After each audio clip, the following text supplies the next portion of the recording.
जो मैंने बुक बताया था ना उसमें से कुछ आज पढ़ाऊंगा मैं, उसमें से भी कुछ देख लेंगे। तो पिछली क्लास में जो लोग अटेंड नहीं किए थे, फिर भूल गए होंगे, फिर नहीं किए होंगे, तो जस्ट रिवाइज कर लेते हैं पिछली क्लास में क्या क्या हुआ था। ठीक है। अ,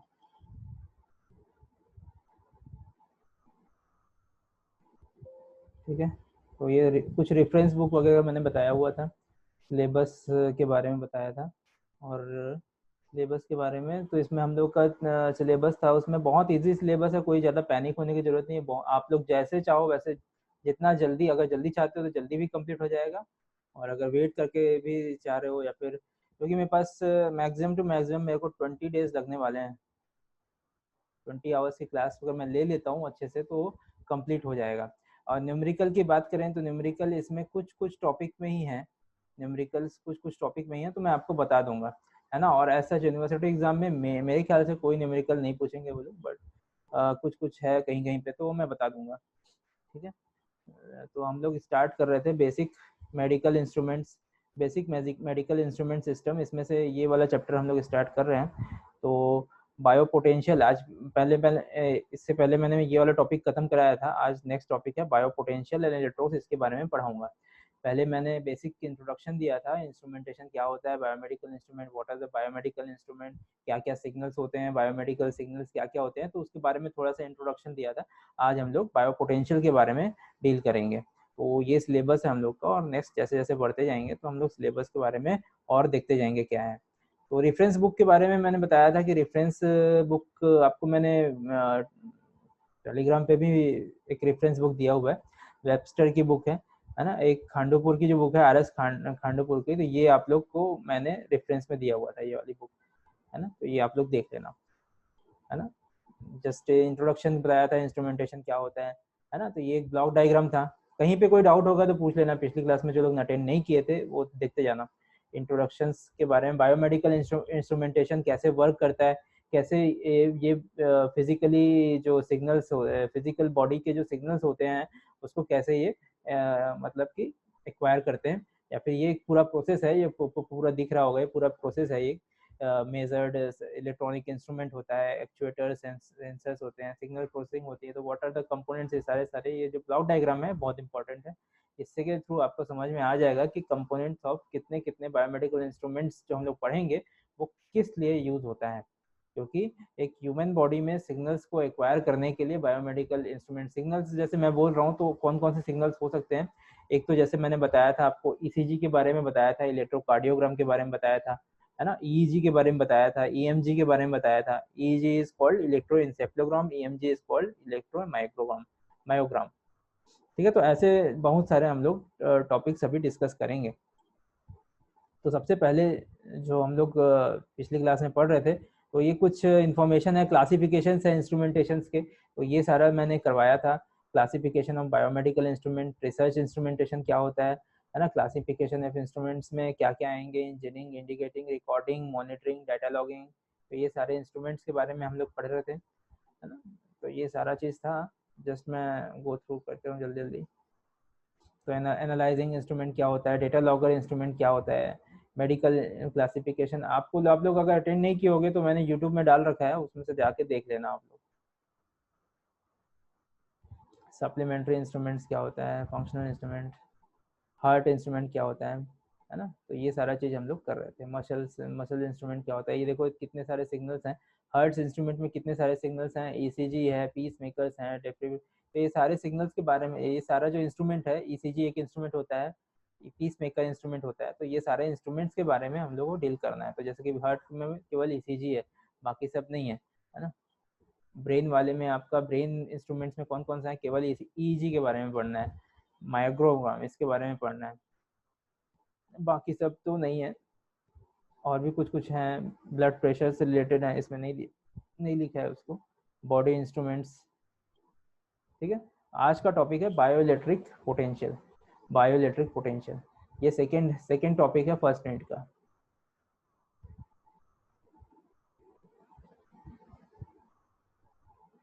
सेकेंड टॉपिक फर्स्ट मिनट है। बायोइलेक्ट्रिक पोटेंशियल से आप लोग क्या समझते हैं, पोटेंशियल से क्या समझते हैं, जस्ट पोटेंशियल मतलब कि एक वोल्टेज,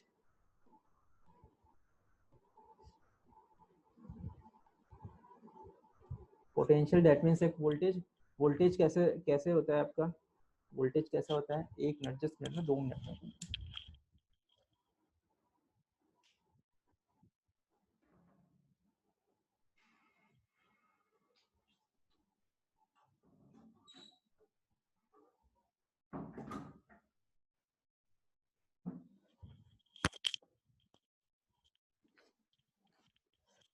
ठीक है, bioelectric potentials.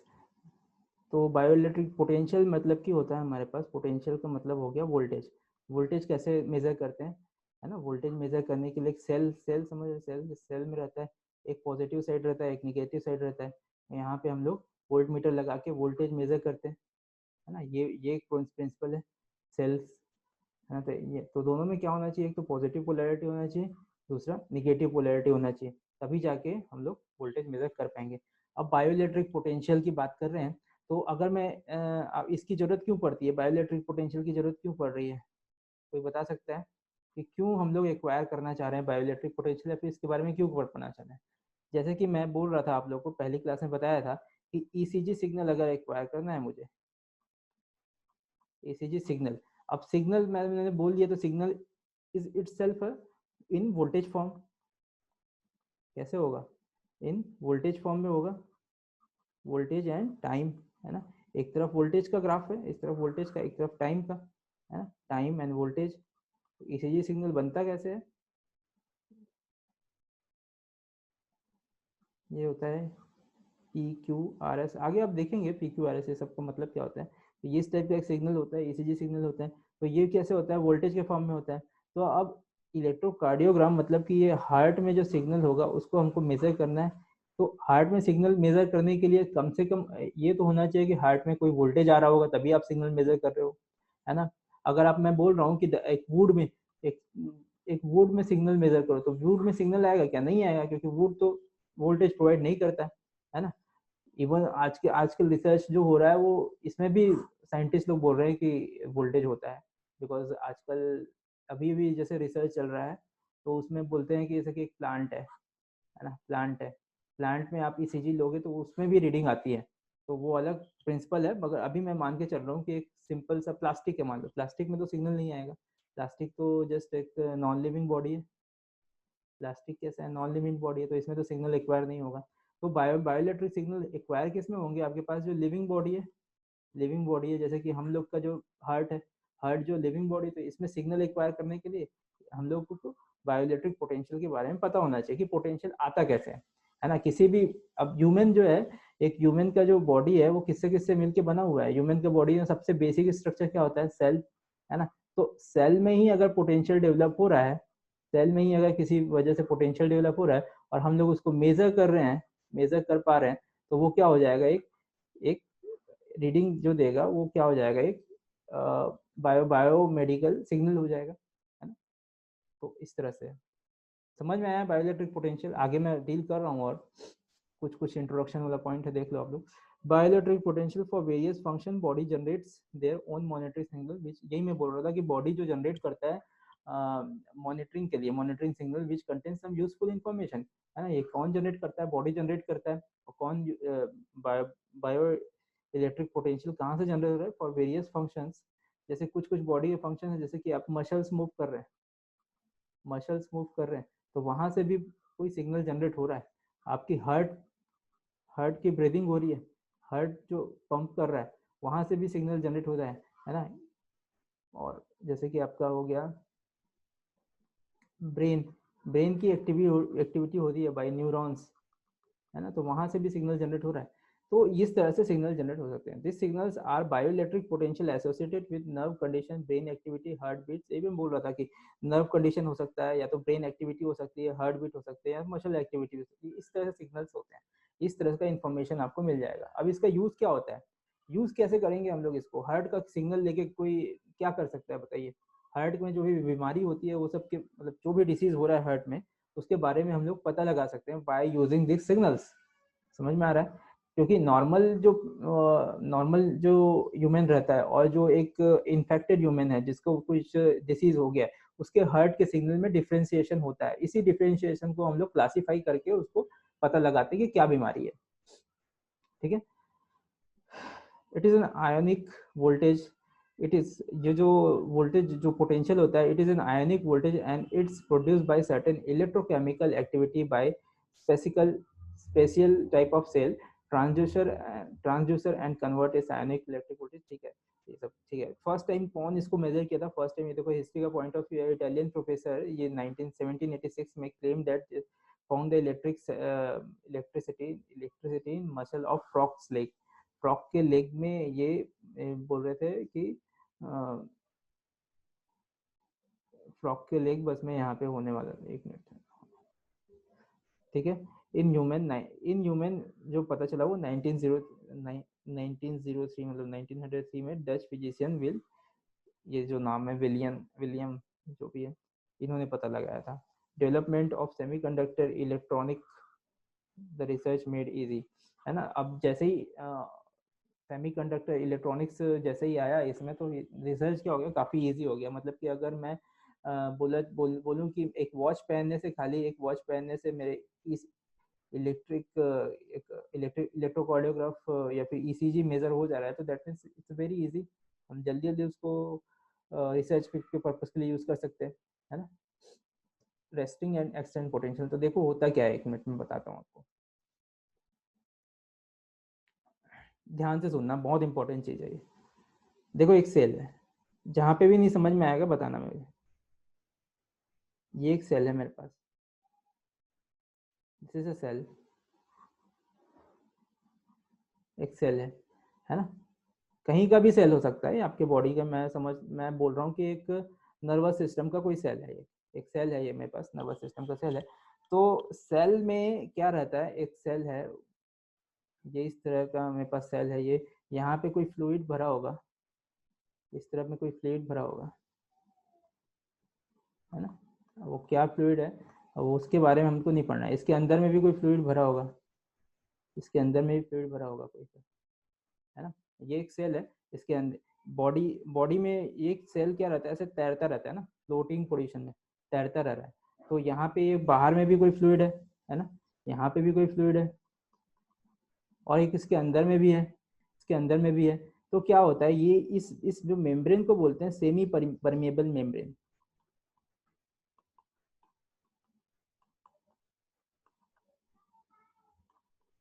Semi permeable membrane, इसका मतलब क्या होता है, ये सर्टेन कोई चीज को पास करेगा और कुछ चीजों को पास नहीं करेगा, है ना। जस्ट एक फिल्टर जैसा है, जैसे हाई पास फिल्टर है तो हाई हाई फ्रीक्वेंसी सिग्नल को पास करता है, लो फ्रीक्वेंसी सिग्नल को पास नहीं करता। वैसे ये सेमी परमेबल मेम्ब्रेन है, ये कुछ आयंस को पास करता है, कुछ आयंस को पास नहीं करता। अब कौन से आयंस को पास करता है, कौन से आयंस को नहीं पास करता, ये देखते हैं हम लोग। सेमी परमेबल मेम्ब्रेन, ये क्या होता है, सेल का वॉल होता है, सेल का वॉल होता है, एक झिल्ली जैसा समझ लो आप। तो ये क्या कहता है, cell membrane allows potassium and chlorine ion to enter inside but blocks sodium ion। मतलब कि ये सेल मेम्ब्रेन है, सेल मेम्ब्रेन क्या करेगा, ये पोटेशियम, एक मिनट मैं कलर चेंज करता हूँ,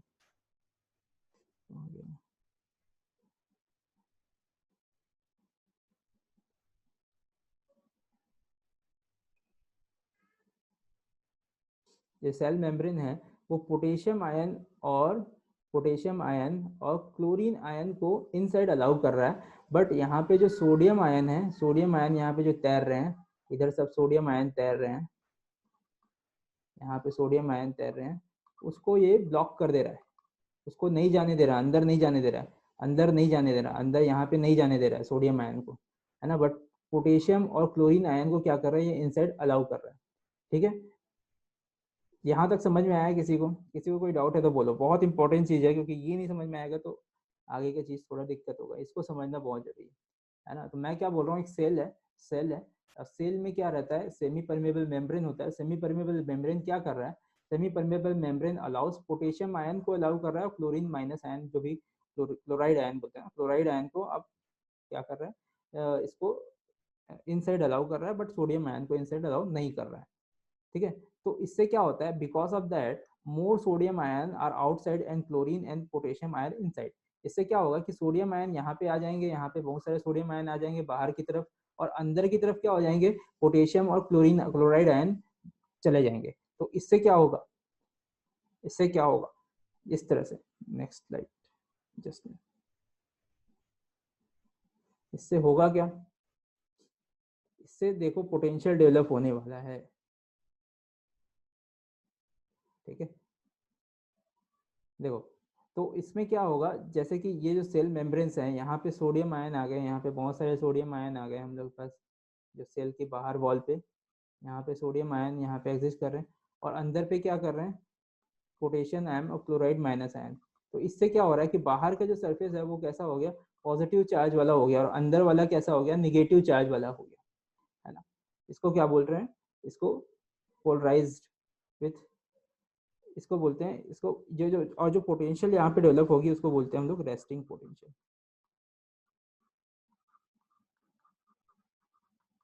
यहाँ पे समझ में आया आप लोगों को कि एक नॉर्मल कंडीशंस पे, जैसे कि बॉडी पे क्या होता है, एक सेल एग्जिस्ट कर रहा है, ब्रेन पे हो या फिर कहीं मसल्स पे हो, कोई वो सेल तो कहीं भी हो सकता है, तो उसमें सेल में क्या रहता है कि आपका सोडियम आयन बाहर की तरफ रहता है, एक सेमी परमेबल मेम्ब्रेन रहता है, सेमी परमेबल मेम्ब्रेन के अंदर में क्या रहता है, पोटेशियम आयन और क्लोराइड आयन अंदर में एग्जिस्ट करता है। इससे क्या होता है, एक पोटेंशियल डेवलप हो जाती है, उस पोटेंशियल को क्या बोलते हैं हम लोग, रेस्टिंग पोटेंशियल बोलते हैं। और इस पोटेंशियल की वैल्यू क्या होती है, ऑलवेज इन नेगेटिव, बिकॉज हम लोग potential with respect to inside ले रहे हैं, इसलिए ये निगेटिव में आएगा, निगेटिव, है ना। तो यहाँ पे -70 वोल्ट लिखाया है यहाँ पे, ठीक, ये चीज समझ में आई आप लोग को। तो it is called resting potential, it is called resting potential, ठीक है। अब नेक्स्ट क्या होता है, अब क्या होगा कि equilibrium is reached when potential difference across the membrane negative on inside and positive on outside. मतलब एक इक्विलिब्रियम एक्सिस्ट हो जाता है अगर यहाँ पे नेगेटिव है और यहाँ पॉजिटिव है, तो एक इक्विलिब्रियम आ जाएगा, जितना यहाँ पे नेगेटिव है उतना ही यहाँ पे पॉजिटिव है, एक बैलेंस वे आ जाएगा, बैलेंस आ जाएगा, बैलेंस कंडीशन आ जाएगी, ठीक है। नेक्स्ट क्या बोल रहा है, this membrane potential is called resting potential of the cell, ठीक है, ये तो समझ में आ गया हम लोग को, रेस्टिंग पोटेंशियल होता है। Research provide that the value ranging from -1660 volt to -100 volt, ठीक है, सॉरी मिलीवोल्ट में है ना, -60 millivolt to -100 millivolt. A cell in resting stage is called polarized. अगर एक सेल रेस्टिंग स्टेट पे है तो उसको क्या बोल रहे हैं हम, पोलराइज सेल बोल रहे हैं। When a section of cell membrane, ये देखो ये बहुत इंपॉर्टेंट चीज, when a section of cell membrane is excited by the flow of ionic current or by some form of externally applied energy। अब क्या हो रहा था, मेरे पास एक सेल था, वो रेस्टिंग पोटेंशियल पे था, रेस्टिंग स्टेट पे था, रेस्टिंग स्टेट में को मैं बोल रहा हूँ पोलराइज स्टेज बोल रहा हूँ, पोलराइज स्टेज बोल रहा हूँ रेस्टिंग स्टेट को। रेस्टिंग स्टेट दैट मींस यहाँ पे नेगेटिव था, यहाँ पे पॉजिटिव था, और एक इक्विलिब्रियम बन रहा था यहाँ पे। अब क्या हो रहा है मेरे पास एकदम सडन से, when a section of cell membrane is excited by flow of ionic current, है ना। और अब क्या होगा, फ्लो ऑफ, यहाँ पे अब आयोनिक करंट यहाँ पे फ्लो हो रहा है, आयोनिक करंट फ्लो हो रहा है। तो इसमें क्या होता है कि द मेम्ब्रेन अलाउज, अब इस समय जैसे ही आयोनिक करंट होता है, इस मेम्ब्रेन की पूरी प्रॉपर्टी चेंज हो जाती है ना। ये क्या करेगा, membrane allow some of potassium ion, sorry some of sodium ion. अब यहाँ पे जो सोडियम आयन घूम रहे थे, यहाँ पे सोडियम आयन को अलाउ करेगा, सोडियम आयन को क्या करेगा, जहाँ पे जो घूम रहे थे, जिसको बेचारे को एंट्री नहीं मिल रही थी, अब इनको एंट्री मिलना स्टार्ट हो गया, सोडियम आयन भी अंदर जाना स्टार्ट कर देंगे। और क्या करेगा, सम टाइम, कुछ टाइम बाद यहाँ से पोटेशियम आयन है वो बाहर एंट्री लेना स्टार्ट कर देंगे। बट जो concentration inside of sodium ion is more, inside जितना जितना जल्दी ये इनसाइड ये जा रहे हैं, उतनी फास्ट ये बाहर नहीं आ रहे हैं। मतलब कि सोडियम आयन जो जा रहा है, अगर 100 जा रहे हैं सोडियम आयन, तो पोटेशियम आयन केवल 50 बाहर आ पा रहे हैं, ठीक है। यही बोल रहा है यहाँ पे कि पोटेशियम, ये बोल रहे हैं कि the membrane allows only sodium ion and try to reach some balance of potential inside and outside. same time the potassium ion goes outside but not rapidly like sodium। ये बोल रहे हैं कि पोटेशियम आयन जो है वो outside तो जा रहे हैं, but not like sodium ion inside जितना जा रहे हैं उतना रैपिडली नहीं है। समझ में आया ये चीज, ये थोड़ा डायग्राम देखोगे तो समझ में आएगा ये वाला, ठीक है। इसको बोलते हैं हम लोग depolarization of cell, depolarization of cell, depolarization of cell. इसका मतलब ये था कि सोडियम आयन तो इनसाइड जा रहे हैं, ये सारे सोडियम आयन है, ये सारे सोडियम आयन है, ये तो अंदर की तरफ जा रहे हैं, ठीक है, ये भी अंदर की तरफ जा रहे हैं, ये अंदर की तरफ जा रहे हैं, ये अंदर की तरफ जा रहे हैं, बट पोटेशियम आयन क्या हो रहे हैं, एक पोटेशियम आयन, दो पोटेशियम आयन, तीन पोटेशियम आयन, देखो कितने कम रेशो में ये पोटेशियम आयन अंदर की बाहर की तरफ जा रहे हैं। तो इससे क्या होगा, as a result the cell has highly positive potential on inside due to imbalance of potassium ion, ठीक है। तो क्या होगा, सोडियम आयन अगर अंदर की तरफ जा रहे हैं, दैट मीन्स जो सेल का जो पोटेंशियल था वो इनसाइड क्या हो जाएगा, पॉजिटिव हो जाएगा। तो अप्रोक्सीमेटली कहाँ तक जाता है ये, इसको बोलते हैं पॉजिटिव 20 मिली वोल्ट तक ये जाते हैं, और इस पोटेंशियल को बोला जाता है एक्शन पोटेंशियल। ये प्रोसेस समझ में आया क्या, एक्शन पोटेंशियल, और एक्शन पोटेंशियल बोलते हैं, और प्रोसेस को बोलते हैं डीपोलराइजेशन ऑफ सेल। इस पोटेंशियल को बोलते हैं एक्शन पोटेंशियल, और इस प्रोसेस को बोलते हैं depolarization of cell. A cell that has been excited and that display the action potential is said to be depolarization and process from the resting, जो resting से जो action की तरफ move हुआ, resting state से action potential की तरफ जो move हुआ, उस प्रोसेस को बोलते हैं डीपोलराइजेशन। सर हाँ एक्सक्यूज मी सर, बोलो। सर वो समझ एक चीज नहीं आया कि अंदर जैसे बोल रहे हैं स्लाइटली पॉजिटिव हो गया, तो नेगेटिव चार्ज तो पूरा खत्म हो गया, जो नेगेटिव पोटेंशियल पहले था हाँ जैसे ही एंटर किया और रेशियो कम ज्यादा है, जैसे यहाँ बोले कि स्लाइटली पॉजिटिव अंदर हो गया, तो बाहर चार्ज है कि नहीं है जो सोडियम का बाहर था, सोडियम या का मतलब बाहर, पोटेंशियल देखो कैसे क्या, डेवलप हो रहा है, प्लस माइनस होना चाहिए ना सर। ठीक है मैं बता रहा हूँ।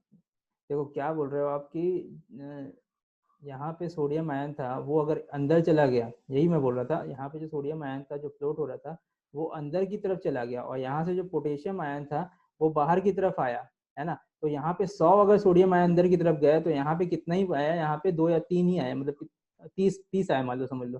तो यहाँ पे क्या हो गया, मोर पॉजिटिव हो गया यहाँ पे कंपेयर टू लेस पॉजिटिव।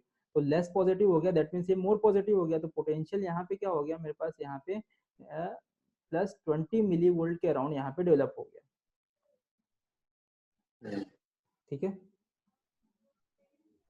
ठीक है, ऐसा नहीं है कि यहाँ पे बाहर की तरफ स्लाइटली यहाँ पे थोड़ा निगेटिव आ गया, यहाँ पे कंपेयर टू इनसाइड यहाँ पे थोड़ा सा यहाँ पे निगेटिव है, मतलब यहाँ पे 100 है, 100 मतलब यहाँ पे 100 पॉजिटिव आए और यहाँ पे 30 ही पॉजिटिव है, तो मतलब समझ जाओ कि बाहर की तरफ थोड़ा सा कम पॉजिटिव है, अंदर की तरफ थोड़ा ज्यादा पॉजिटिव आ गया है, ठीक है। तो इससे तो क्या हो यहाँ रहा तो है, ऑन द इनसाइड बोल रहे हैं sir, slightly positive potential on the inside.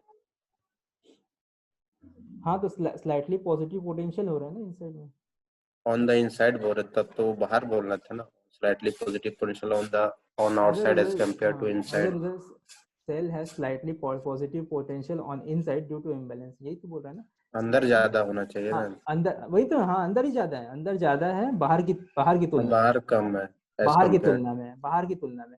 तो हम लोग क्या अंदर से हम्म, पोटेंशियल देते हैं, अंदर से। इससे पहले भी जैसे मैं ले रहा था ना निगेटिव वाला, तो ये अंदर की तरफ से लिया था तो वो निगेटिव आ रहा था, ठीक है। ठीक है सर। ठीक है, ठीक। तो ये हो गया हम लोग का एक्शन पोटेंशियल, समझ में आया कि क्या हो रहा है। पहले रेस्टिंग पोजीशन में था, रेस्टिंग पोजीशन में निगेटिव वोल्टेज आ रहा था, और एक्शन पोटेंशियल क्या हुआ, जैसे डेवलप हुआ तो पॉजिटिव आया, और ये जो प्रोसेस को बोल रहे हैं हम लोग डीपोलराइजेशन, ठीक। ये यही हो रहा था ना डीपोलराइजेशन सेल। अब पूरा जो डीपोलराइज हो जाएगा तो अंदर क्या हो जाएगा, पॉजिटिव है, यहाँ पे क्या हो रहा है स्लाइटली निगेटिव, या फिर इसको बोल सकते हो स्लाइटली पॉजिटिव, या बोलने के लिए इसको बोल सकते हो स्लाइटली नेगेटिव। तो अंदर की तरफ क्या हो गया, थोड़ा पॉजिटिव आ गया, तो इसलिए पॉजिटिव वोल्टेज यहाँ पे पॉजिटिव 20 मिली वोल्ट ये डेवलप हो गया, है ना। तो ये पूरा ग्राफ है हम लोग के पास। देखो सबसे पहले क्या था, -70 था, रेस्टिंग पोटेंशियल पे था, रेस्टिंग पोटेंशियल पे, उसके बाद फिर एक्शन पोटेंशियल में क्या हुआ, एक्शन पोटेंशियल डेवलप हुआ, कैसे कैसे हुआ, बाय सम आयनिक करंट के का जो स्टिमुलेशन हुआ उसके थ्रू क्या हो गया, एक्शन पोटेंशियल डेवलप हुआ, और इस प्रोसेस, ये जो प्रोसेस जो हो रहा है उसको क्या बोल रहे हैं हम लोग, डीपोलराइजेशन बोल रहे हैं। इसको क्या बोल रहे हैं हम लोग, डीपोलराइजेशन बोल रहे हैं, ठीक है। यहाँ तक मैंने खत्म किया है, यहाँ तक किसी को कोई डाउट। रेस्टिंग पोटेंशियल में था, रेस्टिंग पोटेंशियल में क्या था हमारे पास, सोडियम आयन जो थे वो क्या थे, यहाँ पे थे सोडियम आयन, यहाँ पे थे पॉजिटिव में सोडियम आयन, ये पॉजिटिव सोडियम आयन, और अंदर पे क्या पोटेशियम आयन और क्लोरीन आयन। और एक्शन पोटेंशियल में क्या था, यहाँ पे सोडियम आयन ज़्यादा आ गए, क्लोरीन आयन तो कहीं मूव हुआ ही नहीं, और यहाँ पे क्या आ गया, पोटेशियम आयन आ गया 2-3 तो, है ना, और सोडियम आयन यहाँ पे और भी ज़्यादा आ गया है। तो यहाँ पे क्या हो गया, यहाँ पे पॉजिटिव 20 वोल्ट आ गया और यहाँ पे -70 वोल्ट आ गया। ठीक, अब जैसे ही क्या होगा कि स्टिमुलेशन मैंने हटाया, जो करंट का स्टिमुलेशन, आयनिक करंट का स्टिमुलेशन जो जा रहा था उसको हटाया, तो फिर से वही पोजीशन पे आ जाएगा और थोड़ा टाइम लगेगा। यहाँ पे देखो थोड़ा ज़्यादा टाइम लग रहा है, रीपोलराइजेशन बोलते हैं इसको, रीपोलराइजेशन हो जाएगा, सेल का रीपोलराइजेशन हो जाएगा और अगेन ये -70 वोल्ट शो करने लग जाएगा। दैट मीन्स क्या होगा, सेल में जो पॉजिटिव सोडियम आयन अंदर थे वो बाहर जाना चालू हो जाएंगे और जो फिर वही पोजीशन, वही वही रेस्टिंग स्टेट वाली केस आ जाएगी। यहाँ पे जो पोटेशियम आयन अंदर की तरफ चले जाएंगे और सोडियम आयन बाहर की तरफ चले जाएंगे, क्लोरीन आयन तो कोई मतलब नहीं है, अंदर ये रहेगा। ठीक है, तो ये पोटेशियम आयन अंदर की तरफ चले जाएंगे और जितने भी सोडियम आयन है वो बाहर की तरफ चले जाएंगे। तो ये रीपोलराइजेशन का केस बोलते हैं इसको, रीपोलराइजेशन हो जाएगा। ठीक है, तो ये -70 वोल्ट पे ये आ जाएंगे। ये समझ में आया क्या कि कैसे पोटेंशियल डेवलप हो रहा है एक सेल में। अब इसी की रीडिंग हम लोग लेते हैं।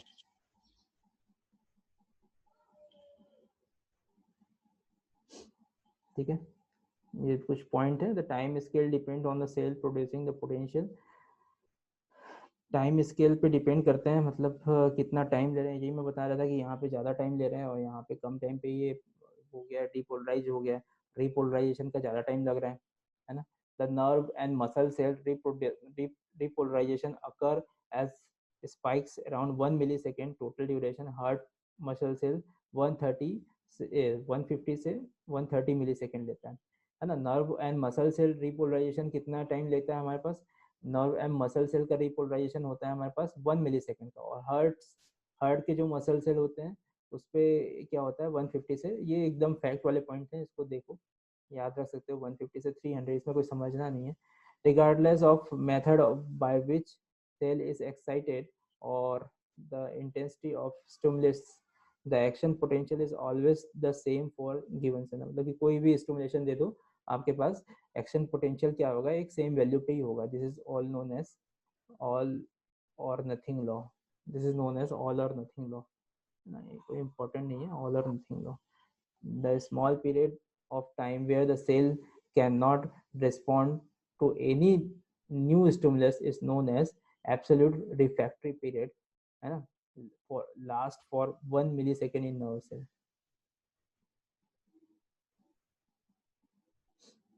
ठीक है, अब देखते हैं प्रोपगेशन ऑफ एक्शन पोटेंशियल क्या होता है। Propagation of action potential, the rate at which an action potential moves down a fiber on propagate from cell to cell is called. अब देखो एक्शन पोटेंशियल क्या है कि अगर एक सेल यहाँ पे रखा है, एक सेल यहाँ पे रखा है, एक सेल यहाँ पे, ऐसे ऐसे ऐसे सेल्स बहुत सारे हैं, है ना, ऐसे ऐसे सेल्स बहुत सारे हैं। तो सपोज करो यहाँ पे आपका आपने स्टिमुलेशन दिया तो क्या होता है, ये प्रोपोगेट करेगा, एक्शन पोटेंशियल यहाँ पे भी जाएगा, यहाँ पे भी ऐसे प्रोपोगेट करते हैं, है ना, इधर ऐसे प्रोपोगेट करते जाएंगे, है ना। The rate at which action potential moves down a fibre or it propagate from cell to cell is called propagation rate. In nerve fibre, अगर नर्व फाइबर की बात करें, नर्वस सिस्टम में जो फाइबर रहते हैं इसको क्या बोलते हैं, न्यूरॉन्स बोलते हैं ना। नर्व सिस्टम को जो न्यूरॉन्स बोलते हैं, न्यूरॉन्स, इसके इसमें आजकल रिसर्च हो रहा है। in nerve fiber the propagation rate is also called as a nerve conduction rate or conduction velocity. Velocity range is from 20 to 140 meter per second। 120 से 140 मीटर पर सेकेंड की इसमें वेलोसिटी रहती है। Heart muscle rate is lower 0.2 से 0.4 metre पर second, नहीं क्या है, मीटर पर सेकेंड के एवरेज से जाएगा ये। सर प्रोपगेशन होता कैसे है एक्शन पोटेंशियल का? देखो जितना बुक में दिया है और जितना मेरे को पता है उसके हिसाब से ऐसा ही बोल रहे हैं ये लोग कि जैसे एक सेल में एक्शन पोटेंशियल डेवलप हुआ, है ना, स्टिमुलेशन आपने यहाँ पे, जैसे मेरे पास एक ह्यूमन का बॉडी ऐसे स्टेप का कहीं पे हार्ट है, मान लो ये हार्ट है ना। अब यहाँ पे मैंने स्टिमुलेशन प्रोवाइड किया और यहाँ पे जो सेल है वो क्या करेगा, यहाँ पे जैसे एक्शन पोटेंशियल डेवलप हुआ तो इसमें भी एक्शन पोटेंशियल ये कैसे होते जाएगा, डेवलप होते जाएगा, यही बोल रहे हैं। द रेट रेट से एक पॉइंट पे अगर आपने एक्शन पोटेंशियल डेवलप करवा लिया है तो दूसरे पॉइंट पे भी क्या होगा, ऐसे मूव होते जाएगा। अब वो कैसे होगा उसके बारे में मेरे को भी नहीं मालूम है, थोड़ा सा और आपको पढ़ना पड़ेगा। बायो वाला कोई बंदा होगा तो उससे पूछ सकते हैं आप लोग। मगर हम लोग एक काम का खाली इतना ही है कि पोटेंशियल डेवलप होगा एक सेल पे तो वो प्रोपोगेट होते जाएगा। ठीक है सर। ठीक है, ठीक है, तो यहीं तक हम लोग पढ़ते हैं। और थोड़ा सा ज़्यादा मैं नहीं पढ़ा रहा हूँ क्योंकि सिलेबस एकदम ही छोटा सा है, ज़्यादा कोई बड़ा नहीं है ना। नेक्स्ट टाइम पे हम लोग हार्ड का स्ट्रक्चर पढ़ेंगे। आगे स्लाइड्स है मेरे पास, टाइम भी है, मगर अभी मैं नहीं पढ़ा रहा हूँ। ठीक है, तो ये कुछ बायो इलेक्ट्रिक पोटेंशियल्स यहाँ पे लिखा हुआ है। Electrocardiogram, electroencephalogram. Cardiogram that means heart की reading, encephalogram that means brain की रीडिंग, मायोग्राम दैट मीन्स आपकी मसल्स की, इलेक्ट्रो रेटिनोग्राम, इलेक्ट्रो ऑक्टोग्राम और इलेक्ट्रो, ये सब जो है ये सिलेबस में तो है नहीं, मेरे को भी इतना नहीं पता। किलोग्राम मतलब क्या होता है या फिर इसके बारे में क्या होता है, आप लोग देख सकते हैं नेट में अगर इंटरेस्टेड हो गए तो। ठीक है, हेलो, ठीक है, तो आगे की क्लास में हम लोग देखेंगे नेक्स्ट। यहीं तक रखते हैं आज बायो पोटेंशियल्स। ज़्यादा बड़ा सिलेबस नहीं है, हम लोग जल्दी ख़त्म करेंगे। ठीक है, गुड बाय। यहीं तक रखते हैं, क्लासेस जल्दी जल्दी होंगे। अब ज़्यादा टाइम हो गया था क्योंकि बीच में छुट्टी वगैरह आ गया था तो मैं छोड़ दिया था। ठीक है, ख़त्म करते हैं यहीं पे। Okay, good bye.